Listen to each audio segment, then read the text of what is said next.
بسم اللہ الرحمن الرحیم۔ السلام علیکم، خوش آمدید۔ آج کے اس ویڈیو میں آپ کو ایک معصوم لڑکی کے اوپر بیتی دکھ بھری سچی کہانی سنانے چاہ رہی ہوں، لیکن کہانی سنانے سے پہلے نئے آنے والوں سے گزارش ہے کہ اردو کہانی سینٹر کو سبسکرائب کیجیے اور ہماری ویڈیو سب سے پہلے دیکھنے کے لیے بیل آئیکن کو کلک کیجیے۔ چلیے شروع کرتے ہیں کہانی۔ میں دروازے سے اندر داخل ہوئی تو میری بہن نے مجھے چپ رہنے کا اشارہ کیا، اس لیے کہ میں کہیں اول فول نہ بکتوں۔ اس نے مجھے خاموشی سے اپنے پاس آنے کا اشارہ کیا۔ تبھی میری نظر اس کے پاس بیٹھی عورت پر پڑی، جس نے میری بہن کی تعقب کرتی نگاہوں سے مجھے دیکھا اور پھر اس کی آنکھوں میں عجیب سی چمک بھر آئی۔ بہن نے مجھے اپنے پاس آنے کا کہا۔ آپی سے میں یوں ہی دبتی تھی۔ اماں ابا کے جانے کے بعد میرا سب کچھ وہی تھی۔ آپی کا شوہر اگرچہ 2 سال سے گھر نہیں آیا تھا، مگر گھر میں ایک مرد موجود ہے، محلے والوں کو پتا تھا، سو ہم بہنوں کو کوئی نہ چھیڑتا تھا۔ تبھی میں اور آپا گھر میں محفوظ محسوس کرتے تھے، مگر آپا کو اپنے شوہر کے لوٹ آنے کا شدت سے انتظار تھا۔ تبھی وہ کبھی کسی تو کبھی کسی عورت سے اپنے لیے دعائیں کرواتی رہتی تھی، اور آج اس عورت کو دیکھ کر مجھے اندازہ ہو گیا تھا کہ آپا نے ضرور کوئی اور ڈھونگی لا بٹھایا ہے۔ خیر مجھے کیا، میں لاپرواہی سے آگے بڑھی۔ آپا نے مجھے اس عورت کو سلام کرنے کا کہا۔ تبھی میں نے کھڑے کھڑے انہیں سلام کیا۔ وہ عورت کانوں کو ہاتھ لگا کر بولی، توبہ توبہ، کیا زمانہ آ گیا ہے، کیا انگریزوں کی طرح مجھے سلام کر رہی ہو؟ شبو نے اتنا کہہ کر مجھے اپنی جانب کھینچ لیا۔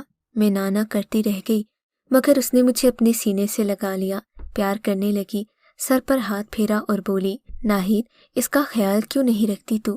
کتنی معصوم سی بہن ہے تیری۔ شبو نے مجھے ٹٹولتے ہوئے کہا تو مجھے اس سے گھن آنے لگی۔ میں بدک کر پیچھے ہوئی اور بڑبڑاتی ہوئی دروازے سے اندر چلی گئی۔ میری بہن پھر سے شبو سے باتیں کرنے لگی۔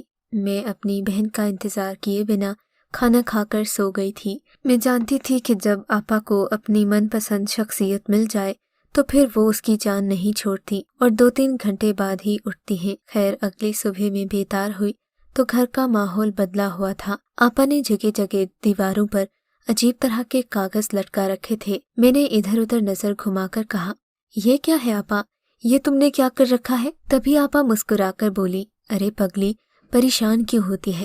جانتی ہے مجھے شبو نے یہ تعویذ دیے ہیں، اگر میں یہ گھر میں لٹکاؤں گی نا تو ناصر جلد گھر واپس آ جائیں گے۔ آپا نے بڑے اطمینان اور امید سے کہا۔ میں سر پکڑ کر رہ گئی۔ آپا نے شبو کو بھی اسی مقصد کے لیے بلایا تھا۔ خیر میں کیا کر سکتی تھی؟ خیر آپا نے مجھے تیار کیا، ناشتہ بنا کر دیا تو میں کالج چلی گئی۔ کالج میں سارا دن آپا کے بارے میں سوچتی رہی۔ اپنے شوہر کی واپسی کے لیے وہ کچھ بھی کرنے کو تیار تھی۔ مجھے ان پر افسوس ہونے لگا کہ وہ خدا سے دعا مانگنے کی بجائے لوگوں سے امیدیں لگائے کیوں بیٹھی ہیں۔ خیر چھٹی ہوئی تو میں کالج سے باہر آ گئی۔ میں ادھر ادھر جھانک کر گاڑی کا انتظار کر رہی تھی کہ تبھی میری نظر شبو پر پڑی۔ شبو کو یہاں دیکھ کر میں حیران رہ گئی۔ اس نے چہرے پر خوب میک اپ تھوپ رکھا تھا، جبکہ اس کے حلیے سے لگ رہا تھا کہ وہ کوئی عام عورت نہیں ہے بلکہ بڑی پہنچی ہوئی ہے، کیونکہ لڑکیاں مارے عقیدت کے اس کے پاس چلی آ رہی تھیں، جبکہ شبو ہر لڑکی کو ایک خاص قسم کا تعویذ دیتی، کسی کو دھاگا دیتی تو کچھ لڑکیوں کو اپنے سینے سے لگا کر کمر پر ایک مکہ مارتی اور انہیں چھوڑ دیتی۔ یہ اگرچہ زیادہ تعداد میں نہیں تھی، مگر پھر بھی شبو کی ایک خاص پہچان لگتی تھی۔ میں نے ایک لڑکی سے پوچھا، سنو، یہ عورت یہاں کیوں کھڑی ہے اور سب لڑکیاں اسے دعائیں کیوں لے رہی ہیں؟ تبھی وہ لڑکی میری طرف دیکھ کر بولی، تمہیں نہیں پتا، شاید تم یہاں نئی آئی ہو۔ اس عورت سے ملاقات ہونا کوئی عام بات نہیں ہے، یہ کبھی کبھی راستے میں کھڑی مل جاتی ہے۔ کالج کے باہر سے 2-3 لڑکیوں نے ایک بار اس سے دعا کروائی تھی، اس کے بعد ان لڑکیوں نے کالج میں ہر امتحان میں ٹاپ کیا۔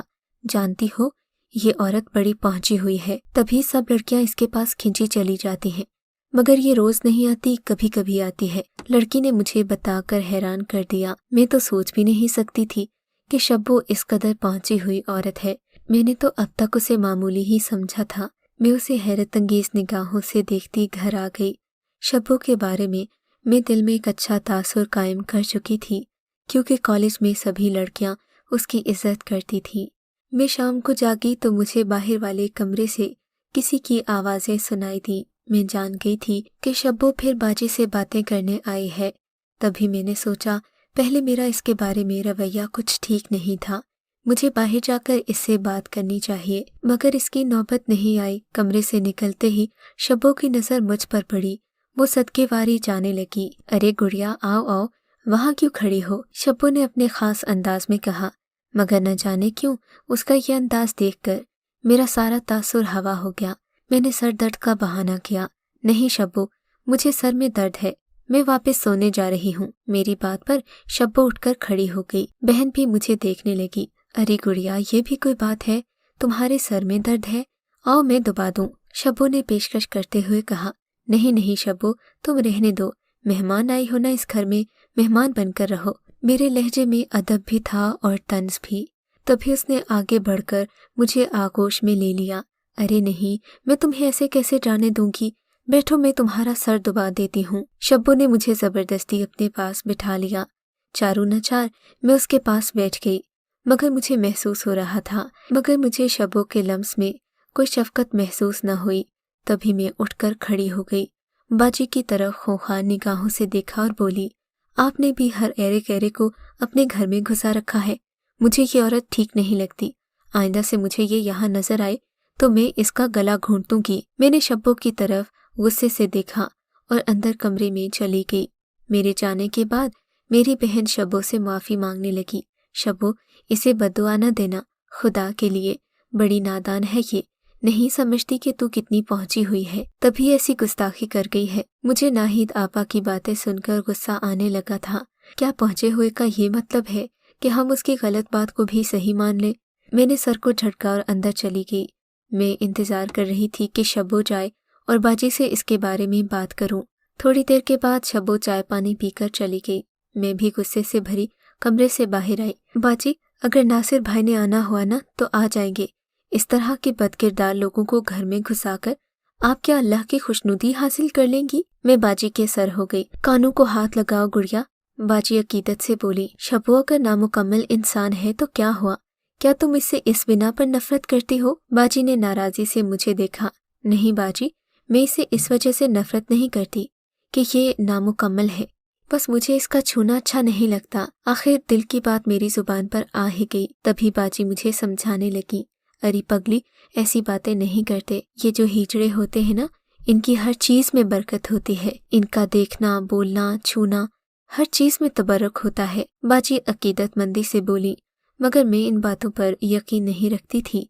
मुझे जो बात गलत लगी सो मैंने कह दी। मगर बाजी पर मेरी बातों का कोई असर न हुआ। अगले दिन से मैंने शब्बो से मिलना छोड़ दिया। शब्बो बदस्तूर हमारे घर आती रही। एक दिन मैंने देखा शब्बो बाजी से कह रही थी, मैं तुझे एक पीर के पास ले चलूंगी। लगता है ये तावीज़ काम नहीं कर रहे, कोई बंदिश आड़े आ गई है। तू उनके पास जाएगी ना तो ऐसा तावीज़ देंगे कि घर में लगाते ही अगले ही दिन तेरा मियाँ तेरे घर की दहलीज पर होगा। शब्बो ने हाथ हवा में लहराते हुए कहा। मुझे शब्बो का ये अंदाज बिल्कुल पसंद नहीं था। खैर मैं क्या कह सकती थी। वो बाजी को पीर के पास जाने का कहकर चली गई। बाजी भी तैयारियां करने लगी। मैंने बाजी से रोक दिया। मेरी तबीयत खराब है, आप कल जाइएगा। बाजी मेरी बात मान गई। शब्बो से कह दिया कि कल परसों पीर के पास जाएंगे। तभी शब्बो मुतमईन हो गई। कहने लगी, ठीक है, मैं तब तक पीर साहिब से तेरे बारे में बात कर लूंगी। वैसे भी अभी शाम हो गई है, अभी जाना मुनासिब नहीं रहेगा, कभी दिन के वक्त चले जाएंगे। शब्बो के जाने के बाद मैंने बाजी को मना किया कि इस ढोंगी पीर के पास जाने की कोई ज़रूरत नहीं। मुझे पूरा यकीन है कि वो भी शब्बो के जैसा ही पहुंचा हुआ होगा। अगर आपको दुआ मांगना ही है तो आप अपने रब से मांगिए। मगर बाजी इन बातों को कहाँ समझती थी। खैर अगले दिन मैं कॉलेज से जानबूझकर लेट हो गई थी। मैं आहिस्ता आहिस्ता चलती घर की तरफ आ रही थी ताकि मैं लेट हो जाऊं और बाजी आज फिर शब्बो के बताए हुए पीर के पास न जा सके। मगर मैं भी रास्ते में ही थी कि मेरी नज़र सामने बने चौबारे पर पड़ी जो हमारे घर से थोड़े ही करीब था। इस चौबारे पर बैठे भंगी के पास शब्बो को बैठे देखकर मेरे दिल में शक सा पैदा हो गया। चौबारे की पिछली जानिब एक बड़ा सा बोर्ड लगा हुआ था। इस बोर्ड पर जली हरूफ में किसी दवाखाने का इश्तिहार लिखा हुआ था। सद शुक्र कि मुझे शब्बो ने देखा नहीं था। तभी मैं उसके पास आकर खड़ी हो गई। न जाने क्यों मुझे उसकी बातें सुनने का मन कर रहा था। शुरू दिन से मेरे मन में तजस्सुस था कि शब्बो जैसी दिखती है वैसी नहीं है, मगर मेरी बहन की वजह से मैं उसे कुछ कह ना पाई थी। तभी मैं कान जोड़कर खड़ी हो गई। शब्बो उस जर्सी से बातें कर रही थी। इस जर्सी से शब्बो का क्या ताल्लुक? इसी सवाल ने मुझे यहाँ खड़े रहने पर मजबूर किया था। तभी उस शख्स ने शब्बो के शाने पर हाथ मारा और बोला, अच्छा ठीक है यार, मैं तेरी बात मान लेता हूँ, मगर याद रखना मुझे भूल न जाना। उस शख्स ने शैतानी मुस्कुराहट से शब्बो को देखा तो शब्बो ने आंख मारकर कहा, नहीं मेरे दोस्त, तुम्हें भूलने का तो सवाल ही पैदा नहीं होता। क्या मैंने तुम्हें पहले कभी अकेला छोड़ा है जो तुम ऐसी बातें कर रहे हो? बस आज तुम्हें आखिरी बार पीर बनना पड़ेगा, क्योंकि इस शिकार से मेरा दिल नहीं भरने वाला। शब्बो ने खबीसाना मुस्कुराहट से कहा तो वो शख्स कहकहा लगाकर हंस पड़ा। अच्छा ठीक है, तू परेशान न हो, तेरा काम भी हो जाएगा, मगर हाँ सुन, मुझे तुझे एक बहुत जरूरी बात बतानी है। उस शख्स ने शब्बो की तरफ देखते हुए कहा, जबकि मेरी ऊपर का सांस ऊपर और नीचे का नीचे रह गया था। मैं तो सोच भी न सकती थी कि शब्बो की ये हकीकत है। ये लोग मेरी आपी से कितना बड़ा धोखा कर रहे थे, और आपी थी कि हकीकत में इनकी हर बात माने जा रही थी। शब्बो के साथ बैठे भंगी ने जो आखिरी बात कही थी उसने मुझे तजस्सुस में डाल दिया था, क्योंकि मैं इन लोगों की हकीकत तो जान ही चुकी थी, मगर इनके राज भी मालूम करना चाहती थी, ताकि शब्बो की हकीकत मालूम होने के बाद आपा को भी बता सकूं कि उनके साथ कैसा खेल खेला जा रहा है। भंगी ने इधर उधर देखते हुए कहा, चल अंदर चलते हैं, अंदर चलकर तफसील से बात करते हैं। भंगी का मोहतात अंदाज मुझे और पुरतजस्सुस कर रहा था। तभी ये लोग चौबारे से उठे और थोड़ा आगे जाकर एक वीरान से मकान के अंदर घुस गए। ये देखकर मैं हैरान रह गई कि मकान में कोई दरवाजा खिड़की नहीं था, मगर यहाँ पर रहने के पूरे लवाजमात मौजूद थे। इस घर से इतनी दहशत आती थी कि कोई यहाँ पास भी नहीं भटकता होगा। फिर शब्बो जैसे लोगों को किसका खौफ और किसका डर? इनसे तो लोग डरते होंगे। दरिंदे वगैरह का डर यहाँ था नहीं, क्योंकि ये मैदानी इलाका था। खैर मैं शब्बो के पीछे पीछे इन लोगों के साथ उसी वीरान मकान में घुस गई। ये लोग कदरे बेहतर कमरे में जाकर बैठ गए। गालिबन ये एक ऐसा मकान था जिसकी कंस्ट्रक्शन बीच रास्ते में रोक दी गई थी। शायद जमीन का तनाज़ा होगा, तभी ये लोग बिना छत के बने इस घर में पनाह लिए हुए थे, या फिर इन लोगों ने इसे अपने आस्ताने के तौर पर बना रखा था। मैं इन लोगों के पीछे पीछे चलती हुई घर के अंदर तक आ गई।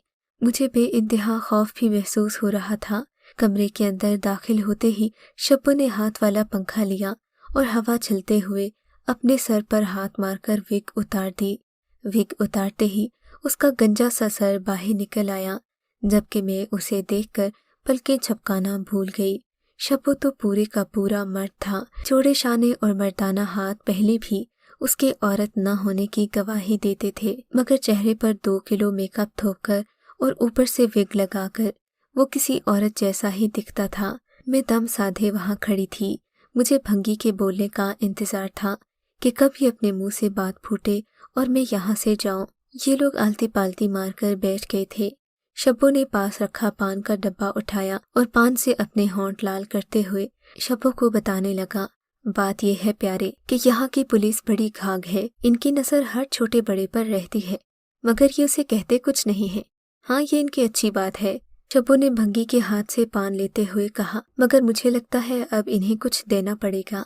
देना पड़ेगा? हमारे पास क्या है? भंगी ने लापरवाही से कहा। मैं इनकी बातें ध्यान से सुन ही रही थी कि इतने में मेरे फोन की बल बज उठी, मगर फिर जल्द ही फोन बंद हो गया। शब्बो और भंगी जो कमरे के अंदर बैठे हुए थे इस बात से बाखबर हो चुके थे कि कोई बाहर खड़ा उनकी बातें सुन रहा है। मुझे भी खतरे का अंदाजा हो चुका था, सो मैं वहां से भागती हुई कमरे की दूसरी तरफ बनी सीढ़ियों के नीचे आ गई। ये सीढ़ियां कदरे अंधेरे वाली जगह पर वाक़ थीं। शब्बो और भंगी पूरे घर में चीखते हुए मुझे ढूंढ रहे थे। मैं सीढ़ियों के नीचे छुपी थी। मेरा दिल मारे खौफ के तेज तेज धड़क रहा था, जबकि मुझसे फोन भी बंद नहीं हो रहा था। खुदा जाने इसे क्या मुसीबत पड़ गई थी। अब अल्लाह ना करे दूसरी कॉल आ गई तो मैं तो बर्बाद हो जाऊंगी। ये लोग न जाने मेरा क्या हाल करेंगे। और फिर ऐसे में जब मुझे शबो की हकीकत मालूम हो चुकी थी, मुझे इससे और खौफ आ रहा था, मगर खुदा का शुक्र मेरे फ़ोन की बेल तो न बजी। अलबत्ता मेरे कानों में शबो और भंगी के कदमों की आवाज़ें पड़ी। मैं मोहतात होकर सिमट कर बैठ गई थी। वो लोग सीढ़ियों की तरफ आ रहे थे। मैंने सच्चे दिल से अपने रब को पुकारा। ये लोग सीढ़ियों के ऐन करीब आकर चौखट से बाहर निकल गए। मेरी सांस में सांस आई। मैंने खुदा का शुक्र अदा किया और वहां से भाग आई थी। मैं इसी घर से मुखालिफ सिमत में भाग रही थी, क्योंकि मेरे घर को जो रास्ता जा रहा था उस पर शबो और भंगी चल रहे थे। मुझे तो उनके साए से भी खौफ आ रहा था। मुझे भागते हुए बशीरा मासी ने देख लिया था। बशीरा ने मुझे देखा तो हैरत से बोली, अरे बिटिया, तू यहाँ क्या कर रही है? ये शरीफों का मोहल्ला नहीं है। इन्होंने मुझे प्यार से कहा तो मैं इनके सामने रो पड़ी। मेरी उखड़ती सांसें देखकर खाला सारा मामला समझ गई। मुझे पास ही बने अपने घर में ले आईं। यहाँ पर शबो समेत दीगर हिजड़े रहते थे, क्योंकि इन लोगों का यही ठिकाना था। मुझे तो खाला बशीरा से भी खौफ आ रहा था, मगर उस वक्त हालत ऐसी थी कि उन पर भरोसा किए बिना चारा नहीं था। खाला बशीरा, वो शबो है ना? मैंने हकलाते हुए कहा।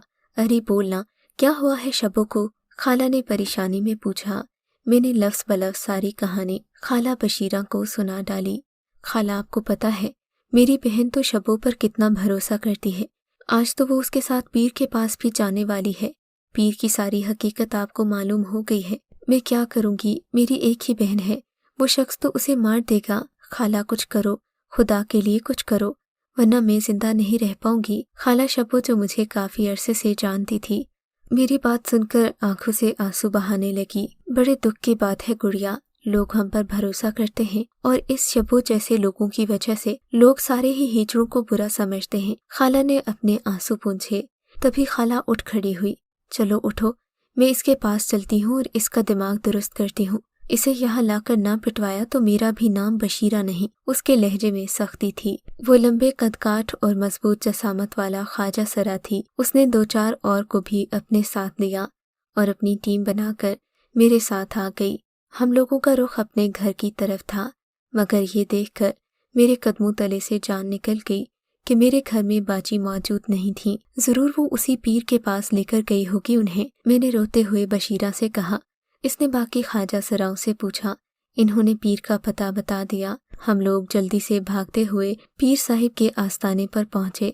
पीर साहिब नहीं, भंगी कहूँ तो ज्यादा मुनासिब होगा। वो भंगी जो जरूरत पड़ने पर पीर बन जाया करता था। थोड़ी ही देर के बाद हम लोग अगली गली में वाक़े नकली पीर के आस्ताने पर पहुंच चुके थे। आस्ताने में मुकम्मल खामोशी छाई हुई थी। मेरा दिल बैठ रहा था, कहीं दरिंदों ने मेरी बहन की जान न ले ली हो। तभी खाला बशीरा ने लाते मार मार कर दरवाजे को तोड़ दिया और बाकी ख्वाजा सराओं के साथ अंदर दाखिल हो गई। अंदर का मंजर मेरे लिए दिल दहला देने वाला था। कमरे में आपा कहीं भी मौजूद नहीं थी, जबकि भंगी और शबो घबराए बैठे हुए थे। इन्होंने मुझे खाला बशीरा के साथ देखा तो सारा मामला भांप कर शबो वहां से भाग गया, जबकि खाला बशीरा ने मेरे साथ मिलकर पूरे घर की तलाशी ली। मुझे अपनी बहन रस्सियों में बंधी हुई एक गुसल खाने से मिली। उसे देखकर मेरी आंखें आंसू बहाने लगीं। सोच भी नहीं सकती थी कि शबो पर भरोसा करने की मेरी बहन को इतनी बड़ी कीमत चुकाना पड़ेगी। शुक्र है कि मेरी बहन की इज्जत महफूज थी। इन लोगों ने इसे कुछ न कहा था, क्योंकि हम लोग बर वक्त पहुंच गए थे। मेरी बहन मेरे गले लगकर खूब रोई थी। मैंने उसे तसल्ली दी।